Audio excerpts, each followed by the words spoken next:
Test 1. This is the IELTS listening test. You will hear a number of different recordings and you will have to answer questions on what you hear. There will be time for you to read the instructions and questions, and you will have a chance to check your work. All the recordings will be played once only. The test is in 4 parts. At the end of the test, you will be given 10 minutes to transfer your answers to the answer sheet. Now turn to part 1.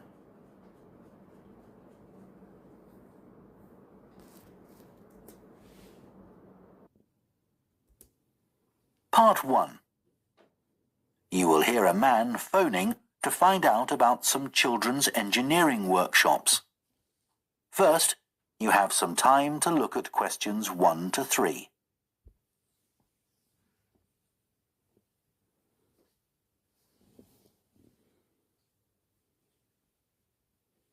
Now listen carefully and answer questions 1 to 3.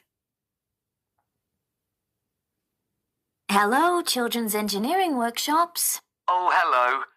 I wanted some information about the workshops in the school holidays. Sure.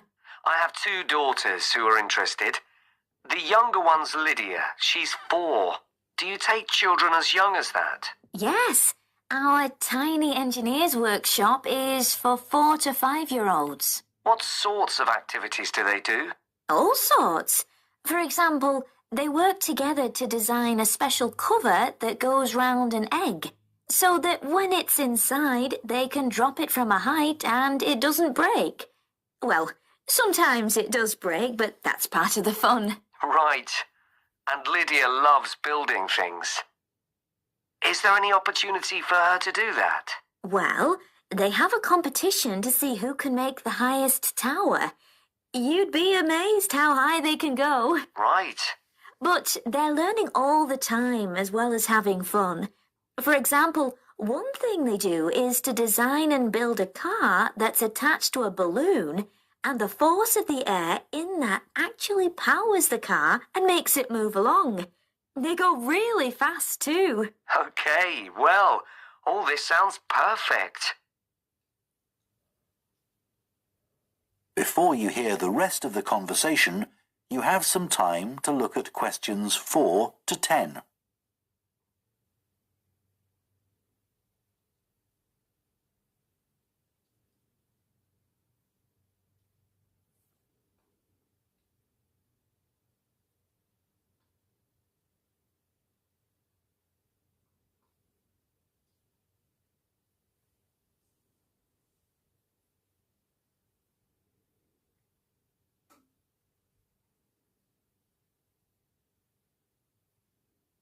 Now listen and answer questions 4 to 10. Now, Carly, that's my older daughter, has just had her 7th birthday. So, presumably, she'd be in a different group. Yes, she'd be in the junior engineers. That's for children from 6 to 8. And do they do the same sorts of activities?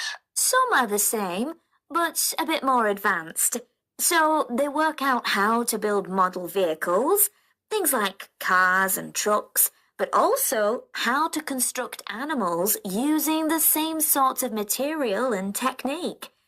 And then they learn how they can program them and make them move. So they learn a bit of coding? They do. They pick it up really quickly. We're there to help if they need it, but they learn from one another too. Right. And do they have competitions too? Yes. With the junior engineers, it's to use recycled materials like card and wood to build a bridge. And the longest one gets a prize. That sounds fun. I wouldn't mind doing that myself. Then they have something a bit different, which is to think up an idea for a 5-minute movie and then film it using special animation software. You'd be amazed what they come up with. And of course, that's something they can put on their phone and take home to show all their friends. Exactly. And then they also build a robot in the shape of a human, and they decorate it and program it so that it can move its arms and legs. Perfect. So, is it the same price as the tiny engineers? It's just a bit more. £50 for the 5 weeks. And are the classes on a Monday too? There used to be, but we found it didn't give our staff enough time to clear up after the first workshop, so we moved them to Wednesdays. The classes are held in the morning from 10 to 11. Okay, that's better for me actually. And what about the location? Where exactly are the workshops held? They're in Building 10A. There's a big sign on the door. You can't miss it. And that's in Fradston Industrial Estate. Sorry? Fradston. That's Fradston.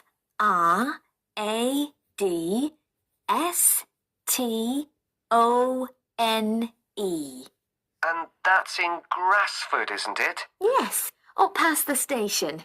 And will I have any parking problems there? No, there's always plenty available.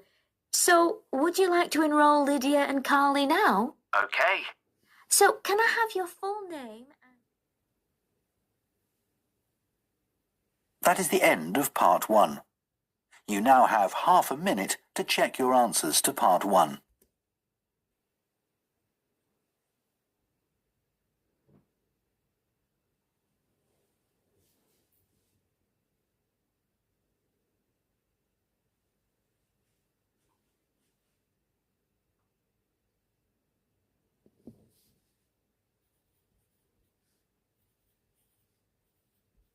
Part 2. You will hear the managing director of a company called Stevenson's welcoming a group of work experience students. First, you have some time to look at questions 11 to 14.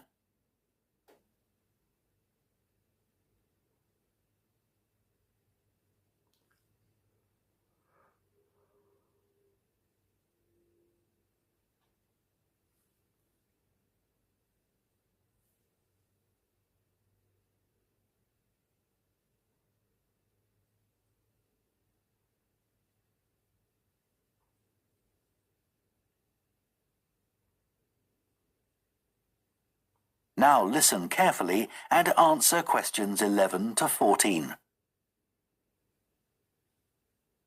Good morning everyone and welcome to Stevenson's, one of the country's major manufacturers of metal goods. Thank you for choosing us for your 2 weeks of work experience. My name is Julia Simmons and since the beginning of this year I've been the managing director. Stevenson's is quite an old company. Like me, the founder, Ronald Stevenson, went into the steel industry when he left school. That was in 1923. He set up this company when he finished his apprenticeship in 1926, although he actually started making plans 2 years earlier in 1924. He was a very determined young man. Stevenson's long-term plan was to manufacture components for the machine tools industry, although in fact that never came about, and for the automotive industry, that is cars and lorries. However, there was a delay of 5 years before that happened, because shortly before the company went into production, Stevenson was given the opportunity to make goods for hospitals and other players in the healthcare industry. So that's what we did for the first 5 years. Over the years, we've expanded the premises considerably. We were lucky that the site is big enough, so moving to a new location has never been necessary. However, the layout is far from ideal for modern machinery and production methods, so we intend to carry out major refurbishment of this site over the next 5 years. I'd better give you some idea of what you'll be doing during your 2 weeks with us, so you know what to expect. Most mornings you'll have a presentation from one of the managers to learn about their department, starting this morning with research and development. And you'll all spend some time in each department, observing what's going on and talking to people, as long as you don't stop them from doing their work altogether. In the past, a teacher from your school has come in at the end of each week to find out how the group were getting on, but your school isn't able to arrange that this year. Before you hear the rest of the talk, you have some time to look at questions 15 to 20.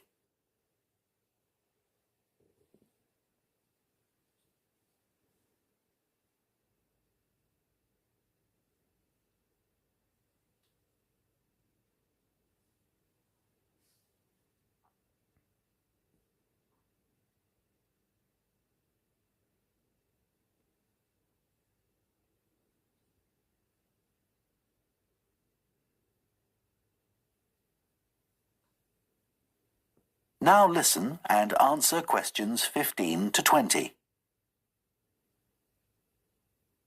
OK, now I'll briefly help you to orientate yourselves around the site.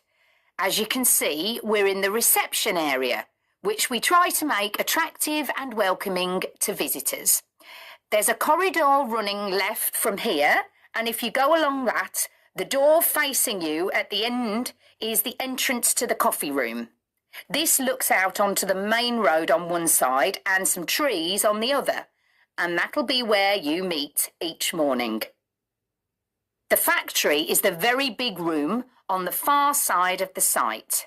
Next to it is the warehouse, which can be accessed by lorries going up the road to the turning area at the end. You can get to the warehouse by crossing to the far side of the courtyard, and then the door is on your right. Somewhere you'll be keen to find is the staff canteen. This is right next to reception. I can confidently say that the food's very good, but the view isn't. The windows on one side look onto a corridor and courtyard, which aren't very attractive at all, and on the other onto the access road, which isn't much better. You'll be using the meeting room quite often, and you'll find it by walking along the corridor to the left of the courtyard and continuing along it to the end. The meeting room is the last one on the right, and I'm afraid there's no natural daylight in the room. Then you'll need to know where some of the offices are. The Human Resources Department is at the front of this building, so you head to the left along the corridor from reception, and it's the second room you come to. It looks out onto the main road. And finally, the boardroom, where you'll be meeting sometimes. That has quite a pleasant view, as it looks out onto the trees. Go along the corridor past the courtyard, right to the end.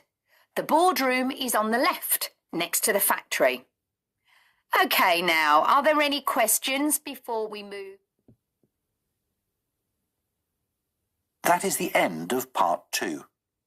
You now have half a minute to check your answers to part 2.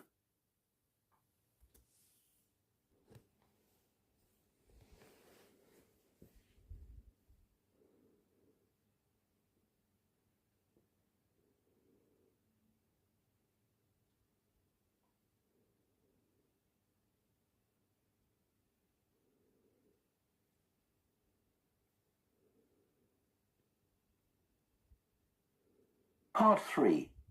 You will hear two students called Jess and Tom discussing their art projects. First, you have some time to look at questions 21 to 24.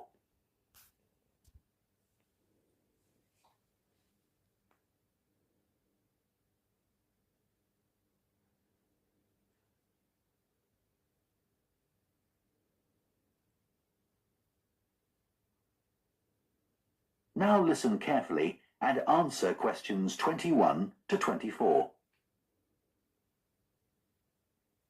How are you getting on with your art project, Tom?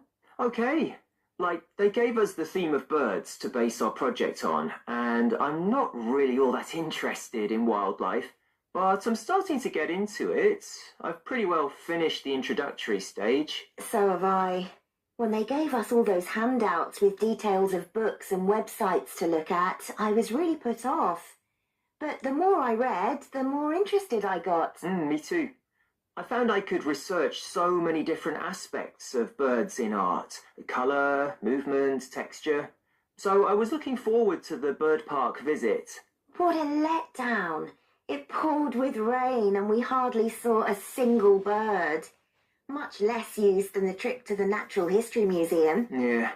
I liked all the stuff about evolution there. The workshop sessions with Dr. Fletcher were good too, especially the brainstorming sessions. I missed those because I was ill.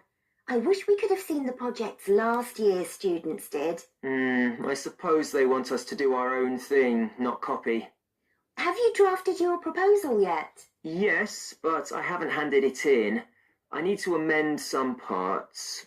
I've realised the notes from my research are almost all just descriptions. I haven't actually evaluated anything, so I'll have to fix that. Oh, I didn't know we had to do that. I'll have to look at that too. Did you do a timeline for the project? Yes, and a mind map. Yeah, so did I. I quite enjoyed that. But it was hard having to explain the basis for my decisions in my action plan. What? You know, give a rationale. I didn't realise we had to do that. Okay, I can add it now. And I've done the video diary presentation and worked out what I want my outcome to be in the project.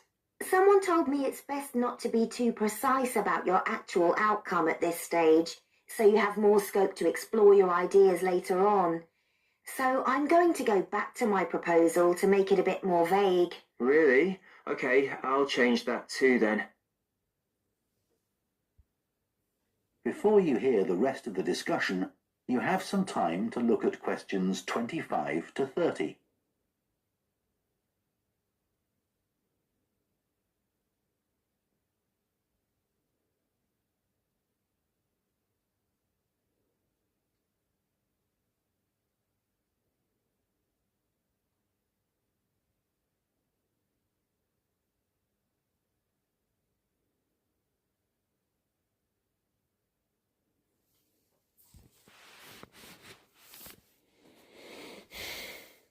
Now listen and answer questions 25 to 30. One part of the project I'm unsure about is where we choose some paintings of birds and say what they mean to us. Like, I chose a painting of a falcon by Landseer.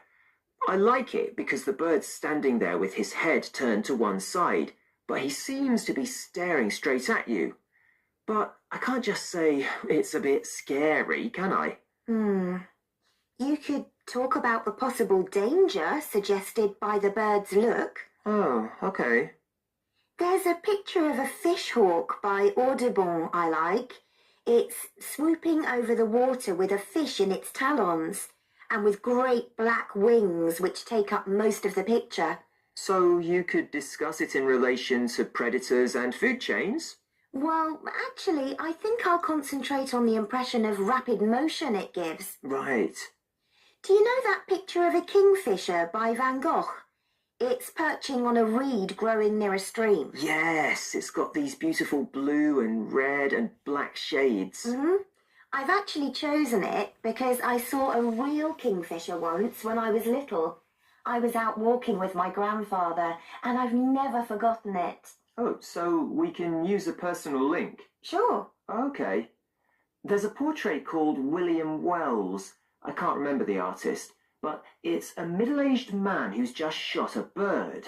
And his expression and the way he's holding the bird in his hand suggests he's not sure about what he's done. To me, it's about how ambiguous people are in the way they exploit the natural world. Interesting. There's Gauguin's picture, Vira Mati. He did it in Tahiti. It's a woman with a white bird behind her that is eating a lizard. And what I'm interested in is what idea this bird refers to. Apparently, it's a reference to the never-ending cycle of existence. Wow. I chose a portrait of a little boy, Giovanni de' Medici. He's holding a tiny bird in one fist.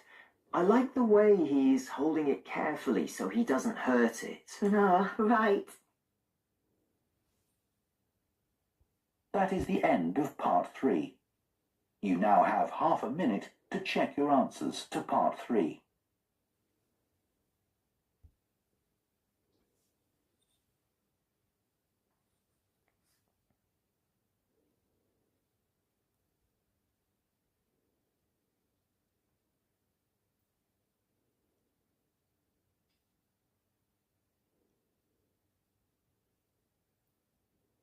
Part 4.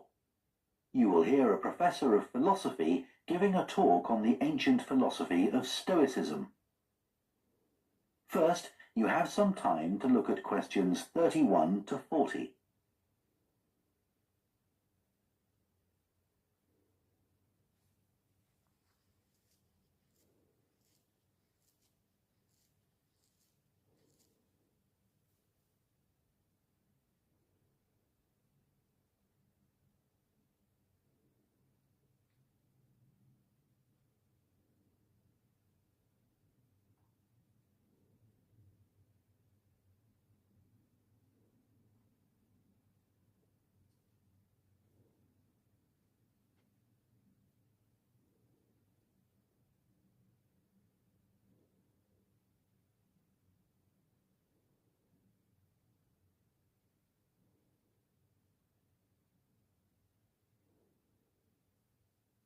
Now listen carefully and answer questions 31 to 40. Ancient philosophy is not just about talking or lecturing or even reading long, dense books. In fact, it is something people have used throughout history to solve their problems and to achieve their greatest triumphs. Specifically, I am referring to Stoicism, which in my opinion is the most practical of all philosophies and therefore the most appealing. Stoicism was founded in ancient Greece by Zeno of Citium in the early 3rd century BC, but was practiced by the likes of Epictetus, Cato, Seneca, and Marcus Aurelius. Amazingly, we still have access to these ideas, despite the fact that the most famous Stoics never wrote anything down for publication. Cato definitely didn't. Marcus Aurelius never intended his meditations to be anything but personal. Seneca's letters were, well, letters, and Epictetus's thoughts come to us by way of a note-taking student. Stoic principles were based on the idea that its followers could have an unshakable happiness in this life, and the key to achieving this was virtue.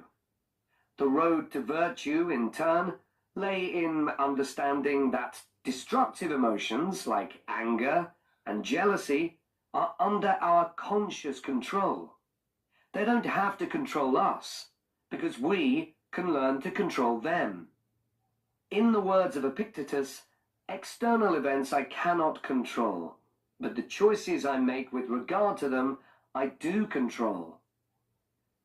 The modern-day philosopher and writer Nassim Nicholas Taleb defines a Stoic as someone who has a different perspective on experiences which most of us would see as wholly negative.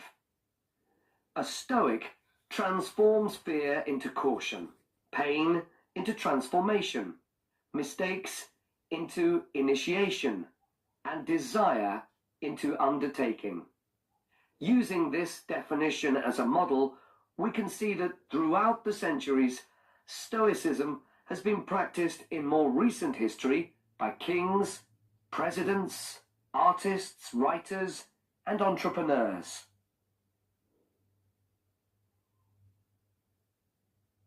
The founding fathers of the United States were inspired by the philosophy. George Washington was introduced to Stoicism by his neighbors at age 17, and later put on a play based on the life of Cato to inspire his men. Thomas Jefferson kept a copy of Seneca beside his bed. Writers and artists have also been inspired by the Stoics. Eugene Delacroix, the renowned French Romantic artist, known best for his painting Liberty Leading the People, was an ardent Stoic, referring to it as his consoling religion. The economist Adam Smith's theories on capitalism were significantly influenced by the Stoicism that he studied as a schoolboy, under a teacher who had translated Marcus Aurelius's works. Today's political leaders are no different, with many finding their inspiration from the ancient texts. Former US President Bill Clinton rereads Marcus Aurelius every single year, and many have compared former President Obama's calm leadership style to that of Cato. Wen Jiabao, the former Prime Minister of China, claims that Meditations is one of 2 books he travels with, and that he has read it more than 100 times over the course of his life. Stoicism had a profound influence on Albert Ellis, who invented cognitive behavior therapy, which is used to help people manage their problems by changing the way that they think and behave. It's most commonly used to treat depression.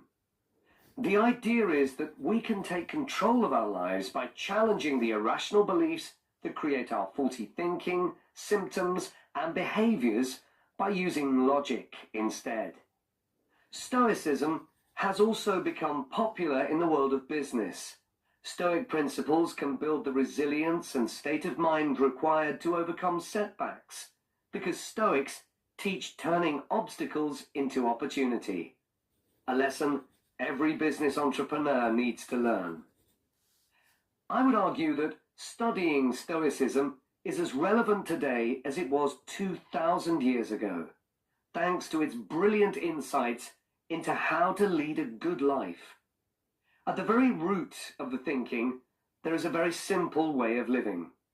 Control what you can and accept what you can't. This is not as easy as it sounds and will require considerable practice. It can take a lifetime to master. The Stoics also believed the most important foundation for a good and happy life is not money, fame, power, or pleasure, but having a disciplined and principled character, something which seems to resonate with many people today.